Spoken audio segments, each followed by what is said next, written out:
Friday Info! Friday Info, here we review apps, interviews with entertainers, filmmakers, artists, and basically anybody that has to do with entertainment world.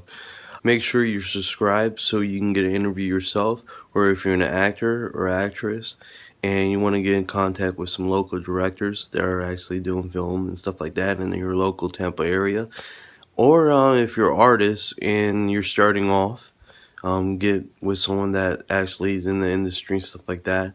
Here today we got an interview with John Williams. He's basically has this movie called Planet X that he's making in the production. I hope you guys enjoy the interview and have a great day, okay? Bye-bye. Here we are in Paparazzi's Entertainment Studios. Now, John Williams to the right of me. Going to ask him a few questions. Currently right now, how many years have you been basically filming? I've been filming for since like 2003. Do you have any current projects right now that you're doing? Yes, I have Planet X, which is a feature-length film that I'm actually writing now and getting everything together for that. I have Detached, which is done, which I'm not sure when I'm going to release it yet or what I'm going to do with it, but I have that one. And then a couple other projects that are just kind of works. Now, Planet X, what was the inspiration for that? I love astronomy, and if you really look into Planet X and the whole, well, there's a lot of conspiracy theories about it. A lot of people get freaked out about it. You know, the whole 2012 scare had a lot to do with this planet. So I figured it would be great to do a movie for it. Considering Hollywood hasn't done it yet. So, and another one of those conspiracy theories is the fact that actually the government is not letting Hollywood do it because they're trying to keep it hush hush. The government, were you? It's just stuff all over the net. It's if you look up Nibiru or Planet X on YouTube, interviews about it. There's stuff all about Nibiru or Planet X, whichever one you want to call it, where the government is trying to hide the fact that it's coming and what it's going to cause to keep mass hysteria down. All these underground bunkers that they're doing in Denver and all that, they're saying it's because of this thing that's coming. So it's a really big deal. Then you got your guys who think that, oh, well, the lizard people, I don't know what they call them, but that the pyramids and all that stuff. That's where they came from. This planet comes through, they say, every 3,500 years. It's in a elongated orbit. No, I heard it already passed. No. They think it's any time now. The crazy thing about those, if you think about it, it's every 3,500 years. In other words, nobody alive now even knew about it or seen it, as they say. But there are a lot of scientists that have these huge telescopes, and they've seen it. And if you look on there, a lot of these guys have disappeared. I mean, it's tons of stuff about this film, about the planet. Well, from what they're saying, when the planet comes through, it's not quite the size of Jupiter, but it's like maybe half the size of Jupiter. And what happens is when it comes through, it's so big, the mass is so big, that it's actually going to flip our poles on its side. Okay, like the sun, the poles switch. Well, we're on an angle now, and it's supposed to flip it over. Everything's supposed to pretty much go the opposite way. Like the gravity from this thing is supposed to be crazy. Florida's technically going to be underwater. Okay. Is what they're saying. So they don't want mass hysteria, and people, you hear things now like every year, like, oh, well, they happen to say we see two suns. There's different things where they say when it's coming. But anyway, long story short, they say that the government is not letting Hollywood touch it. Now, why you? Okay, because of that. Right. Now, your film, Planet X, in this scenario, or this actuality, or whatever may be the case, right. Where does this take place? Does this take place in Florida? Does it take place? It's worldwide. Okay. So I'm gonna try to have. We're gonna have shots here in Florida. We're gonna also have in Georgia, Ohio, a couple of northern states, and some. I want to do some like more, the countries, but that might be a little difficult because budget. So it's basically kind of like a World War Z mixed with Walking Dead, mixed with I guess a kind of like sci-fi kind of films. There's no aliens. It's not no aliens. Okay. It's basically, it's a multi-layer story. All right. You have the planet come through, which is causing all this havoc. It's based around 3 kids who gets thrown into this situation. In other words, they wake up and chaos runs them up. So you're basically following awesome right now.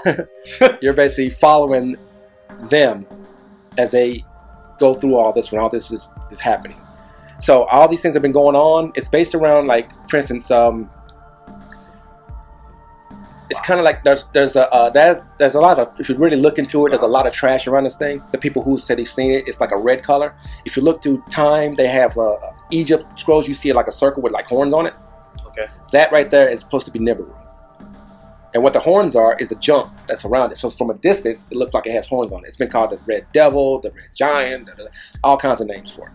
So the way I was going to do it, instead of having it being like a 2012 scenario where there's tidal waves and buildings, again, not in the budget. So I have it set up to where every 3,500 years, it's like a cleansing for the planet. There's millions of people on this, billions of people on this planet, and it's almost oversaturated, overpopulated. So this thing comes through every 3,500 years, take out about 75% of it. Wow. Okay. It's like a reboot. Now, in my story, anyway. Now, is it any like say every 3,500 years? So this has happened before.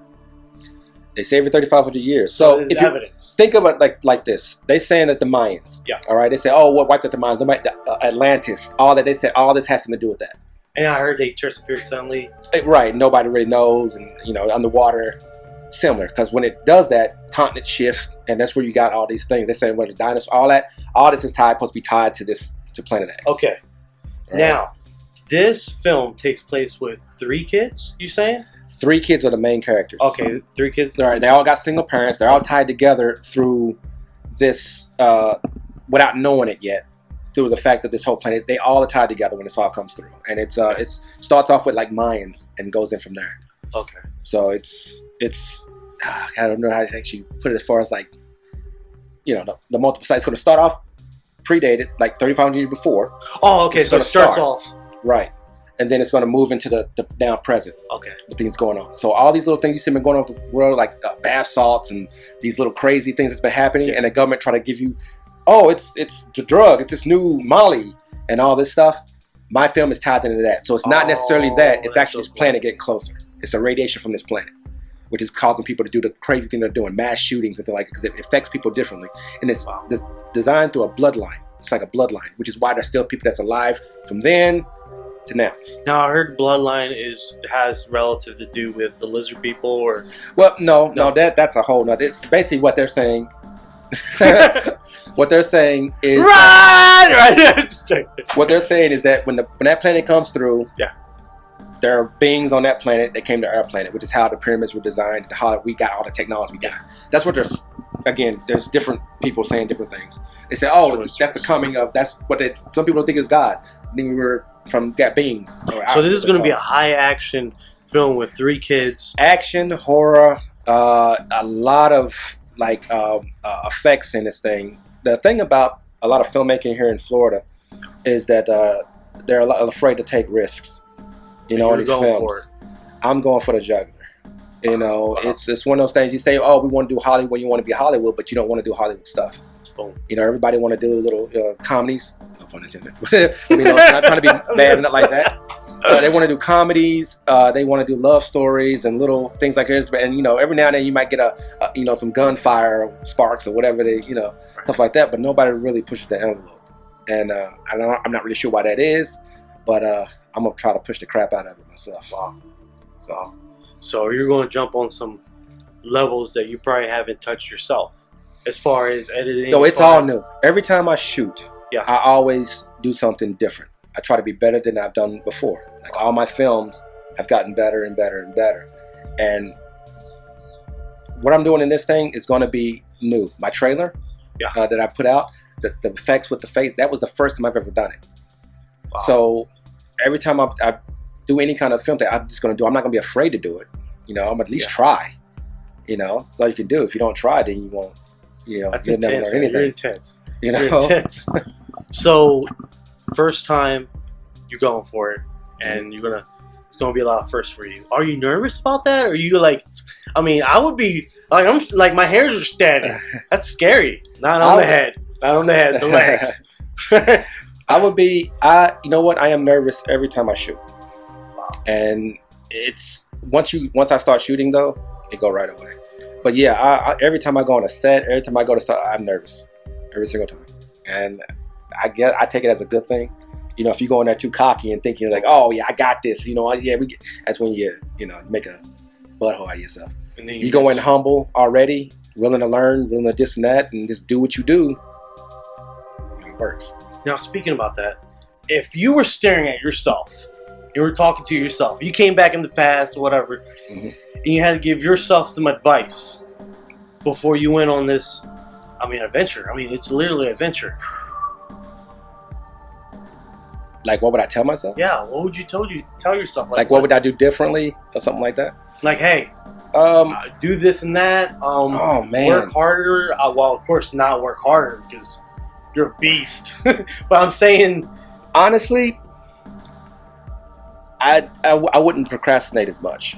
The thing is, in this business, I learned a lot, especially this is still considered to be bottom level. Indie stuff is still bottom level if you think of Hollywood as a top. It's so much politics in this. You know what I mean? It's like it's well, really. I'm still new at this, so I don't. Yeah, it is really tough to get on other people's sets. You know, like me, I didn't go to school for this. This is all self-taught. I had to learn, that way. And the way to do it is shoot any and everything. You got kids, make them stars. If you just go out there, you want to tell a story of how the leaves rustle through the grass and how it gets up, make a story out of it. You know, that's it. Story's king. You know, a lot of people worried about equipment. Equipment comes. It'll come. Shoot with whatever you got. If it's a cell phone, if it's your dad's Betamax or a VHS thing, whatever, shoot with it. You know, tell a story. The whole point with the cell phone, live the dream. Do it. Yeah, well, cell phones are you got cell phones shooting 4K. Oh, it's a lot easier now. You got 4K. Yeah. But you know what? If you think about it, from what I understand, I talked to a friend of mine, and he was in school and he was still shooting on like 16mm film. What? Like they literally go back to I guess starting from like the roots and then moving up. So it ain't really about the quality. Why is that? What would? Me personally, I think that'd be too hard. I know it sounds bad, but it's like shooting on film is expensive now. It's really expensive now, and it's a discipline. It's kind of like with now people are spoiled because you can shoot something, you don't like it, delete. Film, you can't do that. You got to be nailing them because you just eating film. You know what I mean? You can't go back and reshoot none of that, and that's money. So it's just a lot. It's a lot tougher, But if I think I lost my train of thought. Well, it's cool. It's cool. And in this industry, it's difficult sometimes, and you're. Oh yeah, it is extremely hard to get on people's sets.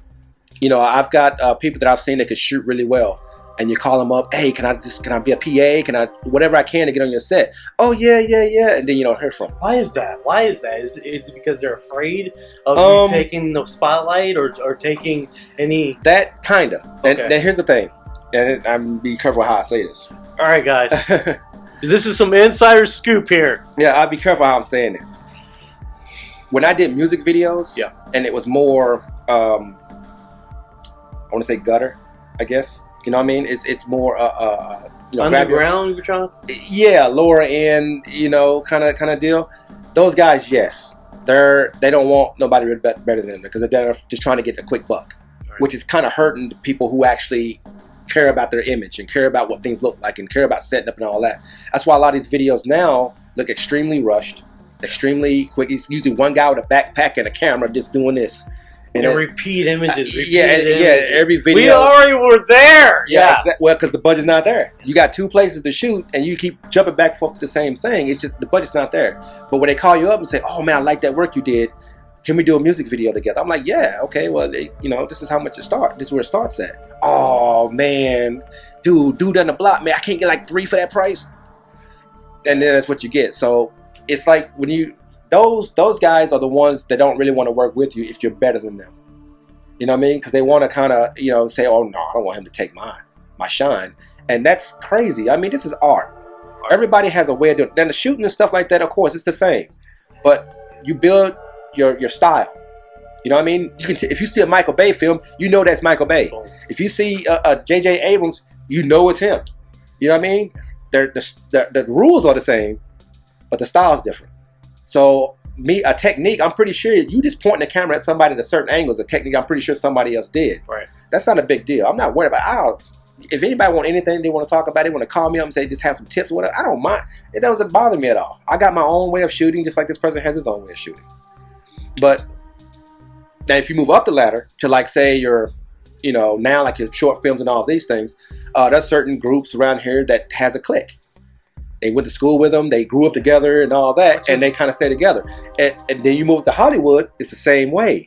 Use Michael Bay as an example. He had the same crew forever. There's not too many people that let in because they learn how each other works. They know how, they don't want to bring another person in, which is more like a rocking you shoot. Right. Now you're kind of carrying them and all, and that's what they're worried about. You know, they don't really want that. You know, they know how this guy shoots. They don't want to bring another guy in to shoot, and it just throws the whole thing off. So that's usually what it is. Do I think it's a crappy way of doing it? Yeah, no. You know what I mean? Because if you got somebody who you think has talent, or you got somebody who knows probably good, or just trying to get there, you can see the hunger, bring them in. Yeah. It ain't gonna do it but make you better. Right. I wouldn't say get everybody, because not everybody can do it. They say, oh man, y'all watch movies all the time, man. I want to shoot movies. You gotta okay, listen well, yeah, because you know what? It's one of those things where it's like, and this might sound bad, but you got to have some talent. To begin with. To begin with.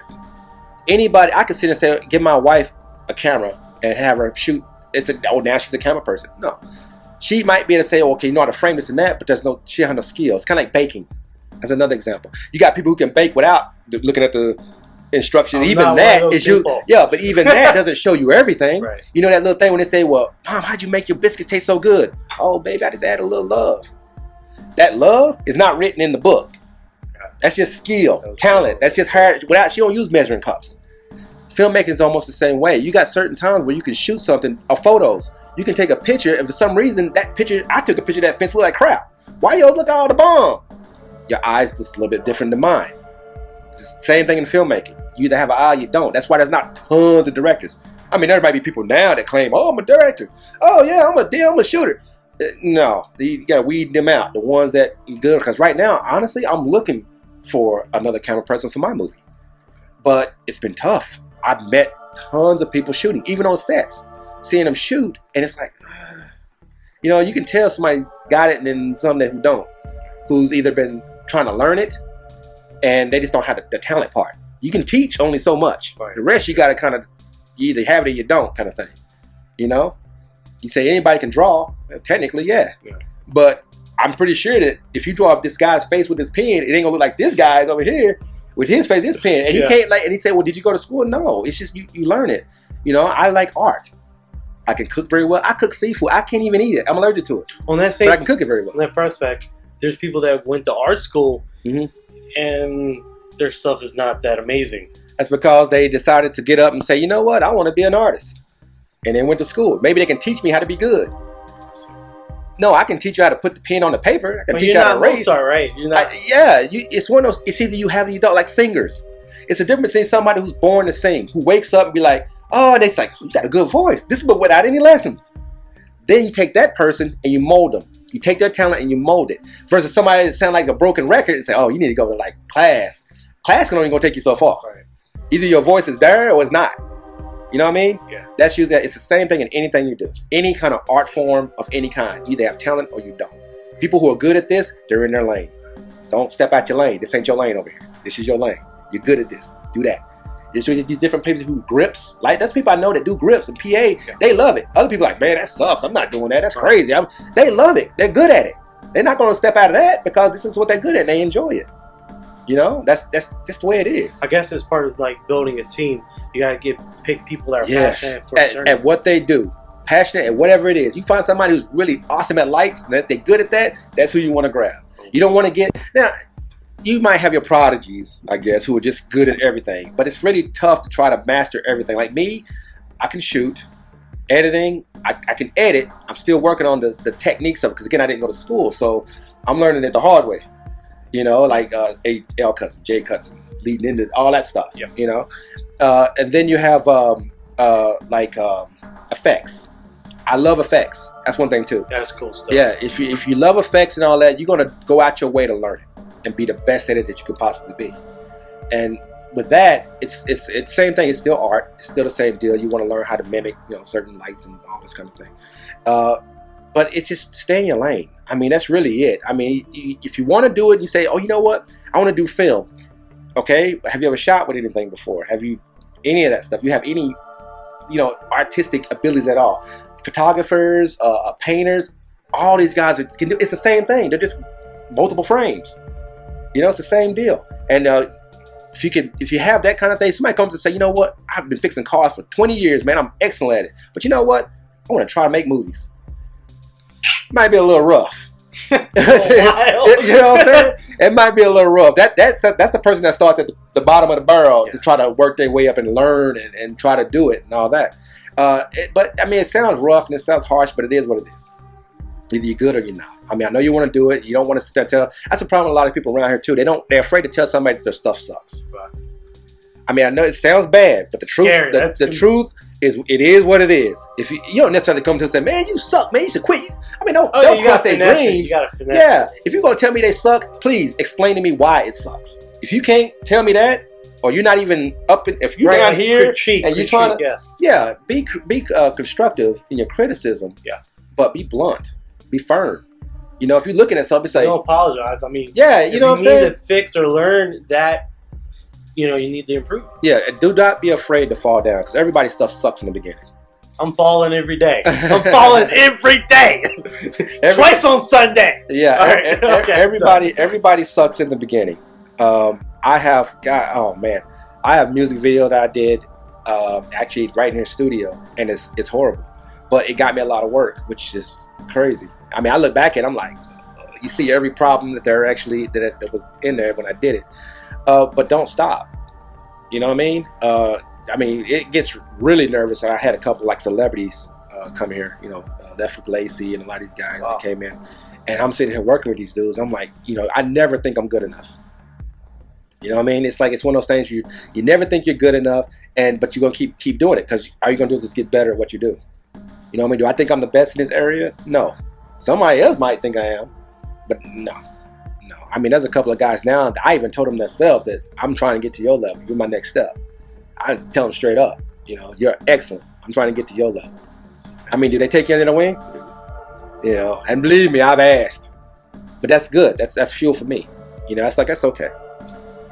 What's that? The whole story with the bread? Yeah. Hey, I got to stay one. That's it. That bread. You want to make bread? Can you help me cut the wheat? Yeah, I know y'all remember that. You help me cut the wheat? Could you help me? And they don't want to do it, but when you get out there, you do it, you hustle, you get it done, then they're knocking at your door talking about, what could I get in?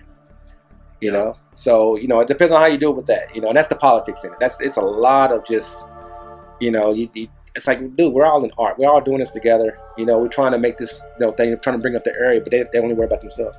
All right, now let's get back to Planet X. Yeah, I'll roll with it. Do you have a page for it? On Facebook or a link? Yeah, Facebook. It's Planet X Movie.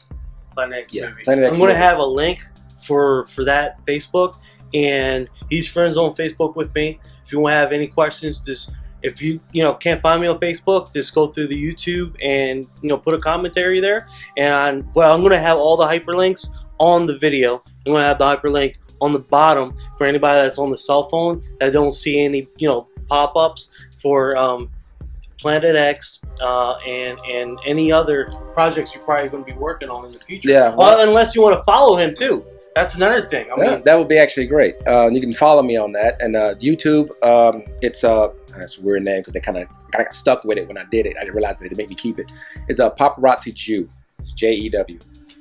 Paparazzi Jew. Yeah. It's my YouTube channel. All right, that's the end of the interview. Hope you guys enjoy it.